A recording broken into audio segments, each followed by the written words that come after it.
여러분, 조선업 대한민국의 핵심 꿀뚝 산업입니다. 전통산업 중에 세계 1등을 구가하고 있고요. 앞으로도 세계 1등을 계속 유지해 갈 가능성이 굉장히 많은 산업입니다.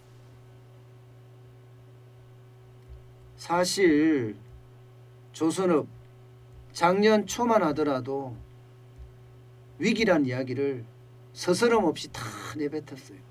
수주가 안 됐으니까요.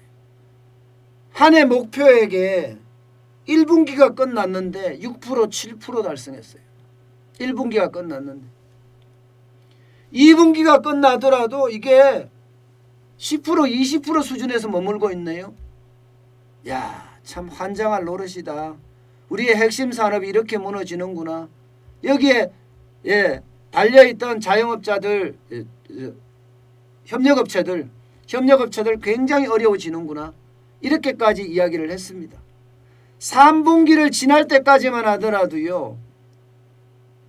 조선업은요. 협력업체들이 줄폐업한다. 또 조선업은 구조조정까지 꺼내들겠다. 뭐 이런 이야기가 계속 나올 정도였습니다. 그런데 이게 4분기에 들어서면서 특히 연말 들어서면서 난리가 났어요. 그야말로 수주 대박을 이루었습니다. 수주 대박을.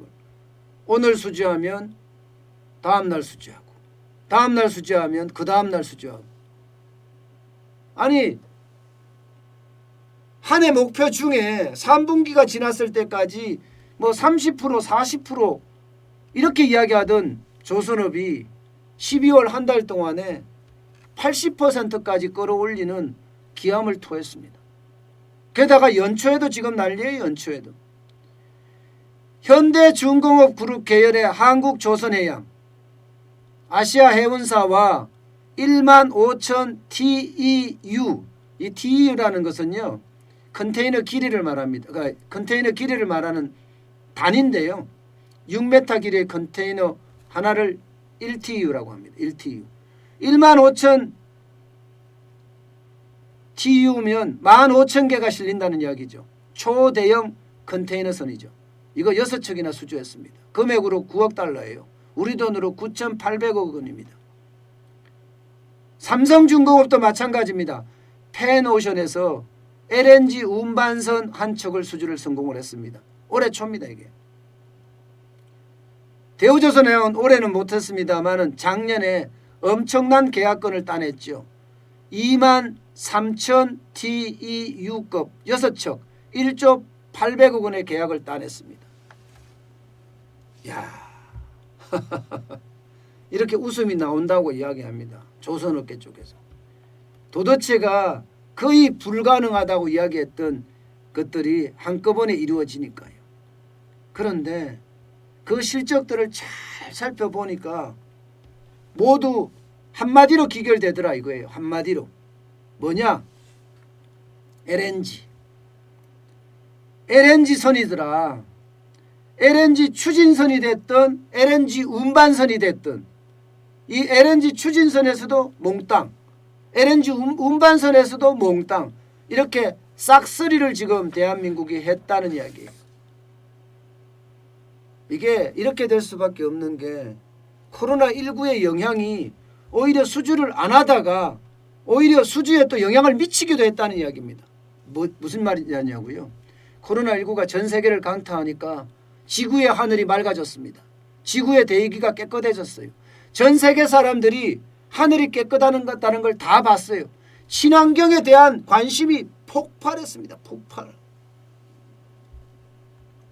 런던 이러면요 그야말로 오염 지역이에요. 예. 뉴욕도 마찬가지고요. 그런 오염 지역들이 깨끗한 하늘로 변한 걸 봤으니 이게 어떻게 사업에서도 이게 변한다는 이야기입니다. LNG는 바로 탄소 배출량이 그만큼 적다는 이야기예요. 그러니까 전 세계가 야 이대로 가서는 안 돼. 이제는 탄소를 적게 나오는 쪽으로 가야지 이게 키워드가 되니까 배조차도 LNG 추진선이 필요한 거고요. 예. 그리고 각국에서도 석탄 발전소보다는 LNG 발전소가 더 많아지니까 LNG 수요가 엄청납니다. 특히 중국은 LNG 수요가 그 어떤 나라보다 많습니다. 그러다 보니까 LNG를 운반을 해야 돼. 그러면 그 운반선을 만들어야 되거든요. 운반선을. 그게 대한민국이 1등 기술을 갖고 있는 쪽이에요. LNG 추진선이나 LNG 운반선이나. 왜 그러냐? 여러분, LNG는요. 이게 다루기가 쉽지 않습니다. 적어도 273도 마이너스입니다. 마이너스 273도 아래서 관리해야 되기 때문에 그렇지 않으면 폭발 위험이 있고요. 잘못하면 기체로 그냥 다 날아가 버립니다. 바로 이 LNG를 마이너스 273도에서 관리할 수 있는 기술이 대한민국에 있는 거예요. 일본은 없습니다. 중국도 없습니다.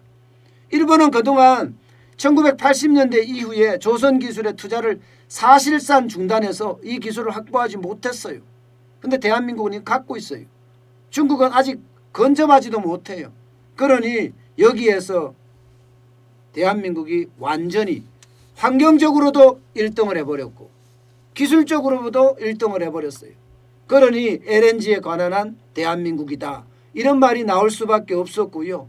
그 덕분에 중국의 어떤 굴기도 꺾어냈습니다. 여러분, 이거는 진짜 대단한 거예요. 중국이 얼마나 대국입니까? 그 대국에서 나라가 뒤에서 엄청나게 지원을 해요. 나라가. 돈 있는 대로 다 지원해. 그래서 조선 굴기라고 이야기할 정도로 지원을 했어요. 그런데 보세요. 결론적으로는 대한민국이 중국을 따돌렸습니다. 지금 3년 연속 따돌리고 있어요. 3년 연속. 한때는 보세요, 여러분. 2015년에서 2017년 사이에는 굉장히 중국에 엄청난 차이가 났었어요. 일본은 계속 꼬꾸라지고 있는 상태고요. 그런데 이것을 치고 올라가는 거예요. 치고. LNG가 치고 올라가서 결국은 42.2% 수주에서 우리가 중국의 41.2%입니다. 1%포인트 앞섰습니다. 야, 놀라운 성과죠. 아무리 대국이라고 할지라도 우리는 집중하면 한다. 예. 대한민국은 그 어느 누구 못지않게 한다면 한다는 이야기예요. 한다면 한다. 그런 대한민국의 근성이 있다는 것 또 한번 조선업에서 보여준 것 아니냐 이렇게 이야기할 수 있습니다. 물론 앞으로 3, 4년 동안은 중국이나 일본이 우리 기술을 따라올 수가 없을 거예요. 그러나 3, 4년 후에는 또 어떻게 될까요? 3, 4년 후에는 일본도 지금 조선 기술 혁신을 위해서 정부가 돈을 쏟아붓고 있고요. 중국도 마찬가지예요. 중국도. 그렇지만 중국은 솔직히 그렇게 겁이 안 납니다. 왜냐고요? 기업은 모름지기 시장 경제로 움직여야 되거든요. 중국은 공기업이에요. 정부가 뒷배에 있습니다. 그러면 생산성을 그만큼 따라올까요? 생산성을. 아마 생산성 면에서 우리가 중국을 오히려 압도할 수 있다 이렇게 저는 봐요. 그러나 일본은 무섭습니다. 일본은 원체 기술력이 강한 나라고 또 언제 어느 때 이 강한 나라가 여기에 생산성 혁신까지 가져오면서 따라올지 그거는 조금 두려운 이야기예요. 또한 우리 내부적으로도 위험 요소를 좀 가지고 있죠. 문재인 정부의 소득주도 성장 정책 이것 때문에 기업들이 다 어렵잖아요. 거의 폭망을 했죠. 진짜 많은 중소기업 특히 원자력에서는 완전히 망가졌어요.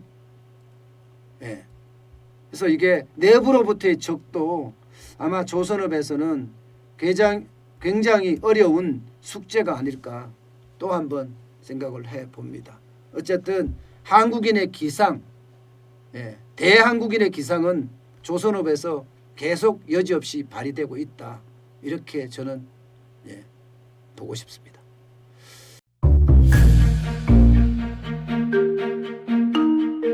세종대왕과 샤넬 넘버 5, 벤츠 자동차의 최고급 기종인 마이바흐의 공통점을 아시나요?